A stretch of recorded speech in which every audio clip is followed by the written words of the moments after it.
আসসালামু আলাইকুম। Bengali home cook channel আপনাদের সবাইকে স্বাগত জানাচ্ছি। আজকে আমি আপনাদের সাথে খুব পরিচিত একটি রান্নার রেসিপি শেয়ার করব, সেটা হচ্ছে আম দিয়ে মসুরের ডাল। এটা খেতে অনেক মজার এবং গরমে এই আম ডালটা শরীরে একটা প্রশান্তি এনে দেয়। চলুন দেখে নেওয়া যাক কীভাবে বানাচ্ছি। প্রথমে একটা হাঁড়িতে আমি মসুরের ডাল হাফ কাপ ভালো করে ধুয়ে নিয়ে নিচ্ছি। তারপর দিয়ে দিচ্ছি পানি 3 কাপের মতো। পানিটা আপনাদের প্রয়োজন অনুযায়ী বুঝে দেবেন। আপনারা যদি একটু ঘন ডাল পছন্দ করেন তাহলে একটু কম দিতে পারেন, তবে অবশ্যই পানিটা একবারে দেওয়ার চেষ্টা করবেন। যদি ডাল সেদ্ধ হয়ে যায় পরে পানি অ্যাড করলে ডালের টেস্টটা ভালো আসে না। তারপর দিয়ে দিচ্ছি স্বাদ মতো লবণ। লবণটা আমি ডালের সাথে মিশিয়ে নিলাম। তারপর ঢেকে আমি ডালটা সিদ্ধ করে নেব। চুলার ফ্লেমটা মিডিয়াম টু লোতে থাকবে।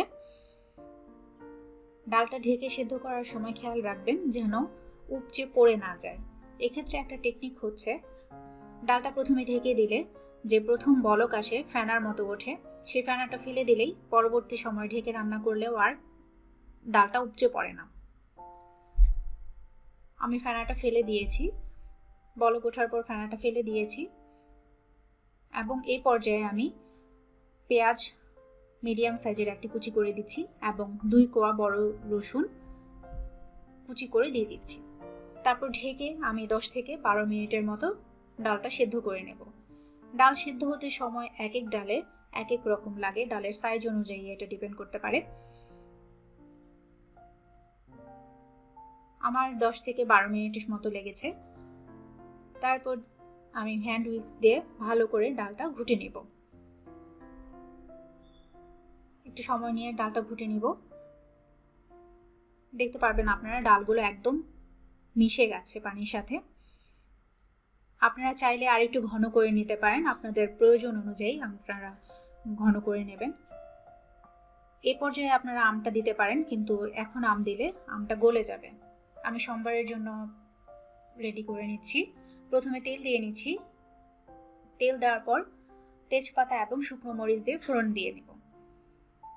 শুকনো মরিচ এবং তেজপাতার যখন সুন্দর একটা ঘ্রাণ বের হবে তখন আমি পেঁয়াজ কুচি দিয়ে দিচ্ছি মিডিয়াম সাইজের একটি এবং রসুন কুচি 2 থেকে 3 কোয়া দিয়ে আমি বেশ কিছুটা সময় ভেজে নেব। যখন পেঁয়াজ রসুন হালকা হলুদ হতে শুরু করবে সে পর্যায়ে আমি হাফ টিস্পুনের মতো কাঁচা জিরা দিয়ে দিচ্ছি। দিয়ে আমি কিছুটা সময় ভেজে নেব এবং দেখতে পাচ্ছেন পেঁয়াজ রসুনের রংটা হালকা হালকা হলুদ হয়ে আসছে। এই পর্যায়ে আমি হলুদটা দেব। হলুদটা এখন দিলে ডালের কালারটা সুন্দর আসে এবং হলুদের যে একটা কাঁচা গন্ধ সেটা থাকে না। বেশ কিছুটা সময় একটু ভেজে নেব, তবে খুব বেশি ভাজা যাবে না হলুদ দেওয়ার পর, নতুবা হলুদটা পুড়ে যাবে। তারপর ডাল দিয়ে দিচ্ছি আমি 3 চামচ, দিয়ে আমি ডালটা ঢেকে দেব। আমি কিন্তু পুরো ডালের মধ্যটুকু ঢেলে দিইনি, অল্প ডাল দিয়ে ঢেকে আমি সম্বারটা ভালো করে তুলে নিচ্ছি। এতে করে সম্বারের ফ্লেভারটা ডালে বেশ ভালো পাওয়া যায়।